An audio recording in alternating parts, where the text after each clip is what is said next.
Hello everyone, welcome to our YouTube channel AK for classes online education platform. So friends, आज की इस video में जैकबोर्ड class 12 2024 के लिए ऑब्जेक्टिव क्वेश्चंस को हम लेके आए जो कि चैप्टर 2 आपका सॉल्यूशन से। और इस वीडियो में हम objective question plus subjective question दोनों डिस्कस करेंगे। और इस वीडियो में आपका प्रीवियस ईयर क्वेश्चन रहेगा, साथ ही साथ आपका कुछ न्यूमेरिकल्स क्वेश्चन भी रहेंगे जो कि आपका इस क्वेश्चन में ऐड किया गया है। और ये न्यूमेरिकल्स क्वेश्चन आपके एग्जाम में पूछे जा चुके हैं और ऐसे न्यूमेरिकल क्वेश्चन आपके एग्जाम में पूछे जा सकते हैं। ये वीडियो उन बच्चों के लिए जिन बच्चों का स्कूल में अभी वीकली टेस्ट चल रहा है और जो बच्चे अभी 2024 के एग्जाम में शामिल होने वाले, ये वीडियो उन बच्चों के लिए। चलिए वीडियो को शुरू करते हैं। और अगर आप हमारे चैनल पर पहली बार विजिट कर रहे हो तो चैनल को सब्सक्राइब कीजिए, क्योंकि अगर आपको ऐसे ही वीडियो चाहिए तो आपको चैनल को सब्सक्राइब करना ही होगा। और वीडियो को लाइक कीजिए और वीडियो को ज़्यादा से ज़्यादा अपने सारे दोस्तों तक शेयर कीजिए। चलिए बढ़ते हैं क्वेश्चन की और देख लेते हैं हम लोग क्वेश्चन नंबर 1 है आपका, the value of colligative property of a solution increases when solute molecules undergo, यानी कि ये क्वेश्चन आपका 2013 में भी पूछा जा चुका है, 2015 में भी पूछा जा चुका है। तो इसको आप अच्छे से कर लीजिएगा, क्योंकि ये क्वेश्चन जो है वो पिछले 2 सालों में पूछा जा चुका है। तो पहला है आपका ऑप्शन है आपका एसोसिएशन, दूसरा है आपका डिसोसिएशन, तीसरा आपका बोथ ए एंड बी, यानी कि बोथ एसोसिएशन एंड डिसोसिएशन, चौथा है आपका नन ऑफ दिस। तो राइट आंसर इसका हो जाएगा आपका ऑप्शन नंबर बी, डिसोसिएशन। यानी कि हिंदी में भी देख लेते हैं, किसी विलयन के अनुसंख्यक गुणों का मूल्य तब बढ़ जाता है जब विलय अणु से गुजरते हैं, यानी विलय जो है वो अणु से गुजरते हैं। तो इसका राइट आंसर हो जाएगा पृथकीकरण। पृथकीकरण आपका राइट आंसर हो जाएगा पृथक्करण, यानी कि ऑप्शन नंबर बी आपका राइट आंसर हो जाएगा। नेक्स्ट क्वेश्चन नंबर 2 है आपका, which of the following aqueous solution has highest boiling point, यानी कि इनमें से कुछ एक्वस सॉल्यूशन दिया गया है, इसमें से आपको बताना है कि हाईएस्ट बॉइलिंग पॉइंट किसका है। तो हाईएस्ट बॉइलिंग पॉइंट है आपका option number D, calcium chloride. Right answer हो जाएगा आपका option number D, calcium chloride, क्योंकि अगर जब ये डिसोसिएट होता है, यानी कि जब ये कैल्शियम क्लोराइड 1% कैल्शियम क्लोराइड जब ये डिसोसिएट होगा तो आपको 3 आयंस में ये कन्वर्ट हो जाएंगे, 1 2 3 आयंस में ये कन्वर्ट हो जाएंगे। और इसलिए इनका हाईएस्ट बॉइलिंग पॉइंट ज़्यादा होता है, यानी कि इसका ये एक्वस सॉल्यूशन का बॉइलिंग पॉइंट हाईएस्ट होता है। राइट आंसर आपका हो जाएगा option number D. Next question number 3, the normality of 0.2 m aqueous solution of dibasic acid is, यानी कि डाइबेसिक एसिड 0.2 जलीय घोल की समानता क्या है। तो ये क्वेश्चन आपको 2016 में पूछा जा चुका है। तो इसका राइट आंसर हो जाएगा ऑप्शन नंबर ए, 0.4 नॉर्मेलिटी। तो इसमें आपको नॉर्मेलिटी कैलकुलेट करना है। तो नॉर्मेलिटी कैलकुलेट करने का फॉर्मूला आपका हो जाएगा कैपिटल N, यानी कि जिसको हम नॉर्मेलिटी से डिनोट करते हैं, और स्मॉल n आपका हो गया नंबर ऑफ मोल्स, और कैपिटल M आपका हो गया मोलरिटी। तो जिसमें से आपका नंबर ऑफ मोल्स आपका दिया, अगर आपको क्वेश्चन डायबेसिक में पूछा गया तो डायबेसिक का हो जाएगा 2, और मोलरिटी आपका गिवन है, यानी कि 0.2 आपका गिवन है। तो इसको अगर हम कैलकुलेट करेंगे तो 0.4 आएगा आंसर, यानी कि ऑप्शन नंबर ए आपका करेक्ट आंसर हो जाएगा 0.4। तो राइट आंसर इसका हो जाएगा option number A. Next question आपका, a molal solution is one that contain 1 mole of solute, यानी कि ऐसा कौन सा मोलल सॉल्यूशन है जो 1 मोल ऑफ सॉल्यूट, यानी कि सॉल्यूट का जो है वो 1 ही मोल को कंटेन करता है। तो राइट आंसर इसका हो जाएगा option number A, 1000 gram of, आपका ऑप्शन नंबर ए आपका करेक्ट हो जाएगा 1000 gram of solvent, 1000 gram of solvent. Next question number 5, relative lowering of in vapour pressure of solution is equal to, इसका right answer हो जाएगा आपका option number C, mole fraction of solute. Next question number 6 आपका qualitative property of solution depend on, यानी कि जो qualitative property है आपका सॉल्यूशन का वो डिपेंड करता है आपका नंबर ऑफ सॉल्यूट पार्टिकल, यानी कि सॉल्यूट पार्टिकल विलय के कणों की संख्या, यानी कि विलय कणों की संख्या, यानी कि नंबर ऑफ सॉल्यूट पार्टिकल्स में ये डिपेंड करते हैं। नेक्स्ट क्वेश्चन नंबर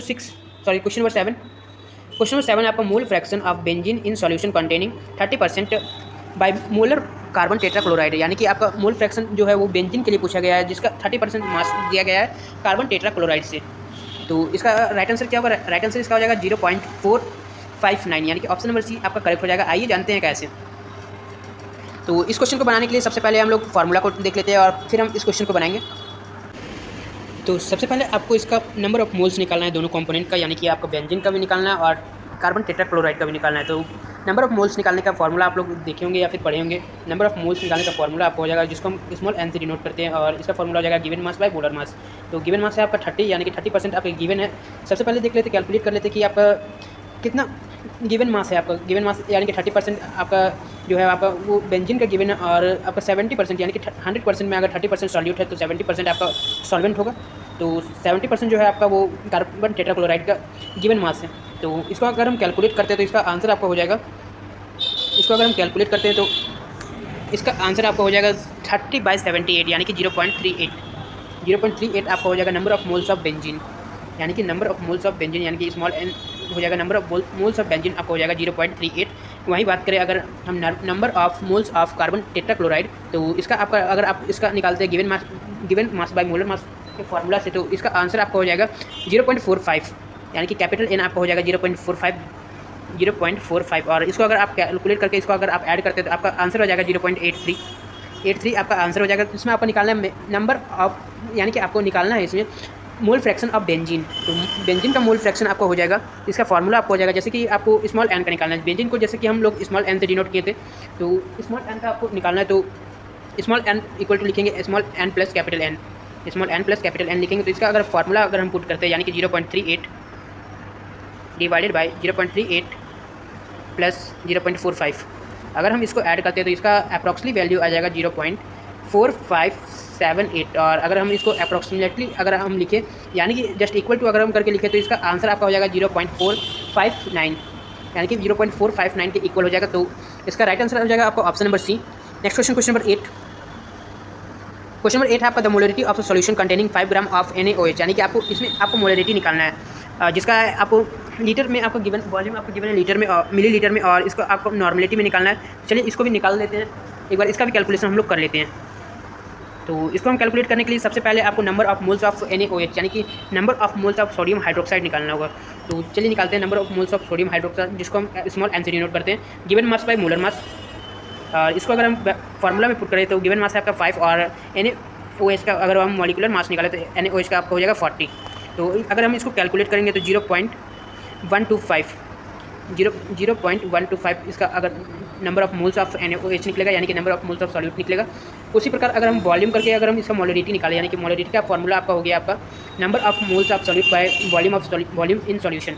तो number of moles of solute आपका निकला 0.125 डिवाइडेड बाय 500 इंटू 1000, यानी कि ये जो है आपका वो मिली लीटर में दिया गया, तो इसको लीटर में कन्वर्ट करने के लिए हम 1000 से ऊपर में मल्टीप्लाई करेंगे। तो इसका वैल्यू आपका निकल के आ जाएगा, 125 डिवाइडेड बाई 500, यानी कि इसको हम लिख सकते हैं 1/4, इसको हम लिख सकते हैं 0.25 इसका राइट आंसर हो जाएगा। तो इसी तरह मिलते हैं नेक्स्ट वीडियो में। Thanks for watching.